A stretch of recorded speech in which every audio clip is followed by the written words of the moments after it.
we're standing in the storage room at the National Museum of Asian Art in Washington, D.C. We're looking at a bronze sculpture, this beautiful image of Buddha seated on a lotus throne, surrounded by kind of mandorla or halo of flames. And we have the 24 Buddhas of the past ringing the pedestal. The 24 Buddhas of the past remind us that Shakyamuni, the historical Buddha that we're looking at, is only the most recent Buddha. It's got this lovely green patina that tells us that this was at one point buried. The sculpture was found in southern Vietnam among a group of 7 bronze sculptures of some Hindu deities, a ritual bell, a yogini. They all share one thing in common. They were part of the Khmer Empire that had its heartland near Angkor Wat in northern Cambodia. The Khmer Empire reached its greatest extent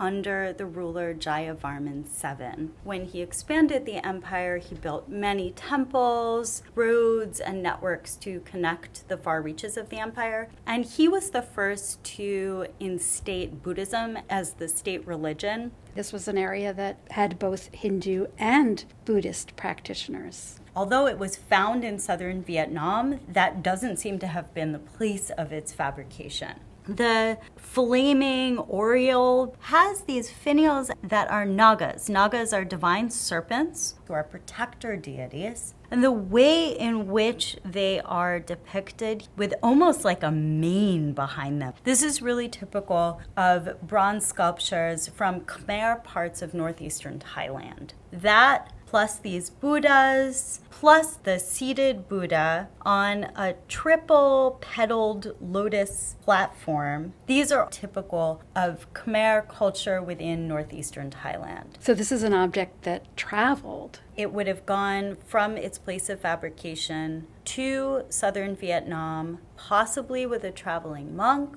possibly as part of an expedition that expanded the empire. It's likely that it traveled during Jayavarman VII's time when the territory of the Khmer Empire expanded to its greatest extent and southern Vietnam became at least peripherally under the control of the Khmer dynasty. So we're seeing Buddha at a specific moment under the Bodhi tree. This is a moment of his enlightenment or his extended meditation. He's got both hands in his lap. His legs are crossed. He's holding a lotus bud or a jewel in his hand. And at the moment of his enlightenment, he takes that right hand and points down and touches the earth. And that would be the sign of him reaching enlightenment. He has a crown, he has lotus bud earrings, he's wearing some jewelry. It would have been buried likely at the time when Khmer power over that region started to become uncertain. So perhaps that motivates someone to bury these objects for safekeeping. Throughout South and Southeast Asia, there has been a historical practice of burying valuables in times of uncertainty. In this context, it is very likely that the bronzes from various temples in the area were collected and ritually buried in a semi-permanent encasement. Over time, the memory dies with the people. And many centuries later, a farmer might be digging in their field and strikes something hard, and out comes a cache of bronzes. And in this case, it was actually a French forest ranger who was digging in a mound and came across this particular group of objects.